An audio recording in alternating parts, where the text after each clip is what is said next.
right, so we've talked about how to get lucid, what to do when you're lucid. We talked about staying lucid, all the different techniques to get you there. Before we wrap up, I do want to talk about dangers of lucid dreaming, which might sound kind of silly, but it's real. There's some things that can and do happen to people very often, which can actually scare people off of lucid dreaming. And I think that most of them, if not all of them, are either totally manageable or not really problems in the first place if we just approach them properly. The first one is the big one, which is sleep paralysis. Sleep paralysis is your body, when you dream, you go into what's called an atonic state, where your body is more or less paralyzed other than the very crucial organs like your eyes, your lungs, your heart, things that need to keep moving. But your arms, your legs, your throat, your face, pretty much everything else that you use consciously goes into paralysis so that you don't act out your dreams in your sleep, which is very good for the world around you, so you're not just breaking through walls and whatnot. But sometimes you'll wake up from a dream, especially if it's a scary dream, and you'll still be in that atonic state. So your mind will be awake, your body will be asleep. And most people in that state of mind are fucking terrified because you can't move and you're still kind of half asleep and you might still be dreaming a bit. And so it's horrible and people freak out and they might hallucinate monsters trying to attack them. And if you ever heard of an incubus or a succubus, those are the male, female equivalents of each other. That's basically, it's theorized this is where the ideas come from, is people in sleep paralysis having these experiences of being assaulted by these monsters while they can't move. And so sleep paralysis is that phenomenon resulting in people freaking out, and usually you'll scream in your head and you'll report it as being one of the most terrifying things that has ever happened to you. You might be a little traumatized from that, and then eventually you'll just come out of it and you'll move around and you'll inhale deeply, and then it's not something that's fun. But bad news, this happens more if you get into lucid dreaming. But good news, if you know what it is while it's happening, then you can actually transmute it into a gift from the dream gods. Because if you wake up and you're in sleep paralysis, the hardest part of lucid dreaming is now over. The hardest part is keeping your mind awake and keeping your body asleep. If you can do that, then you're in. So keeping your mind awake, at that point, all you have to do is just breathe, relax, and visualize. If you wake up and you're in a state of sleep paralysis, just know a demon's not trying to eat me. I am just in sleep paralysis, which means that the hard part is over and I can just go straight into a dream. And you can emerge into a dream straight from that state and you'll be lucid right out of the get-go. And whew, that's the way to do it. That's the best dreams that I've ever had, for sure, is going from sleep paralysis straight into a dream, because that's the beginning of the dream. You get the entire length of the REM period to just play and have fun and see what happens after that. So that's a huge one on sleep paralysis. It can be the worst thing that has ever happened to someone in a lot of ways, at least, experientially. It can be pretty horrendous, but if you know what it is, it can actually be one of the best things that can ever happen to you. So it's a beautiful two-sided coin in that. There's a book on that later that I'll plug. Another danger is what I call overstretching the mind. Overstretching the mind is basically the experience of having too many wonderfully psychologically expansive experiences in too short of a time period. If you've ever gone to a lot of music festivals or done too much traveling or too many psychedelics or things like that, where your mind is just getting pushed into all these crazy directions, it can be really ungrounding. You can feel kind of a loss of stability and a loss of who you think you are, and a loss of linear focus on your life. It can feel like your life is just too many moving parts all at once, and that's not very good. So lucid dreaming can definitely add to that if you're having a lot of them in a row. The metaphor I like to use is like a hot yoga class. It's very easy to be overly and unusually flexible in this environment, much like in a hot yoga class. And I like that metaphor because the prescription is the same. If you're in a hot yoga class and you don't want to be too flexible, you need to make sure your strength is very consciously focused upon, because you want to keep that part in good balance. And you need to just proceed cautiously. If you find new space, then don't just flop into it.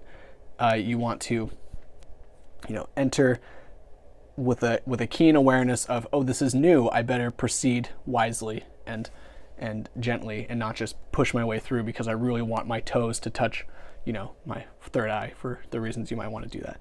Lucid dreaming is the same thing. Things get very strange in there. It can be really mentally expansive and completely almost unintelligible to the outside world. So I would go in there, make sure that you're fully grounded, and make sure that you are proceeding with caution. If you're trying to stay grounded in your dreaming world, developing your psychic strength, if you will, CBT, cognitive behavioral therapy, and Stoic philosophy, those two are actually kind of more or less the same thing. At least the roots of CBT come from Stoicism pretty explicitly.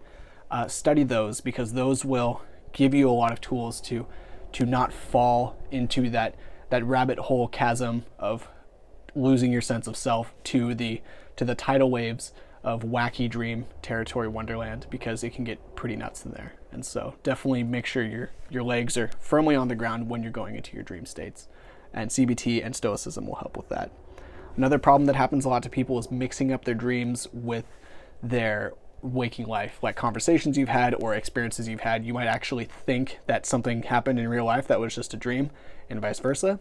That can be disconcerting. A lot of people don't like that. A lot of people will be confused when you're referencing conversations that you had with them on Mars, and they're like, we never went to Mars. And you said, oh, that was a dream. Probably should have kept those separate.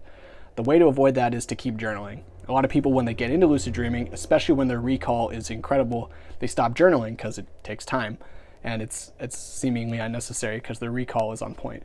But keep doing that, because that'll keep these two realms distinct. You don't want them to blur unless you actually want them to blur. You don't want them to blur on accident, because that can really throw off your comfort in moving around this world and keeping your mind appropriately situated to the environment around you. If you're adding memories to things that weren't also experienced by the people around you, then it can get really confusing really fast. Number 4, your preconceptions about what dreaming is and who you are and what dream characters mean, those will get shattered. This is not so much a danger, but more of just a thing you should expect. Your preconceptions about what the dreaming space is are probably going to get knocked around a lot. That mine did and still are. What I think dreaming is, what I thought dreaming was, did not last very long at all.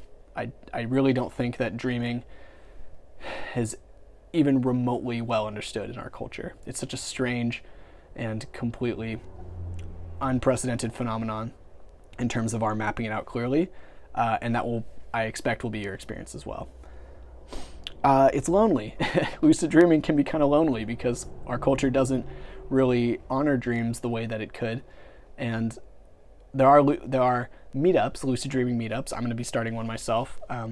There are websites, there are gatherings for that. Meditation groups tend to have people interested in dreams and whatnot, but lucid dreaming is very often it's a pretty one-man sport or one-woman sport, and it's something that you'll need to develop a sense of intrepid individualism for, because it's going to be hard for people to relate to this. But if you find people that are into it, then you're going to really like them, because they'll be equally as interested and as adept, and you could just really nerd out on it.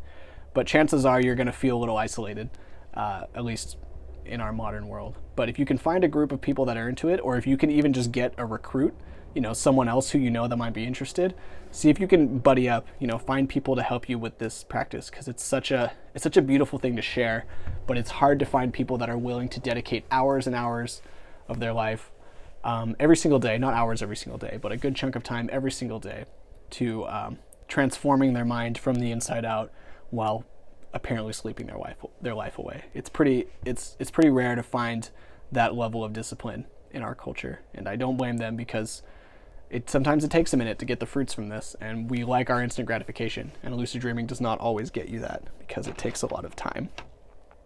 One last thing I'll say, not a danger, just me on a hobby horse. Dream interpretation. If you think you know what a dream means and it's not your dream, keep it to yourself unless the person explicitly asks you.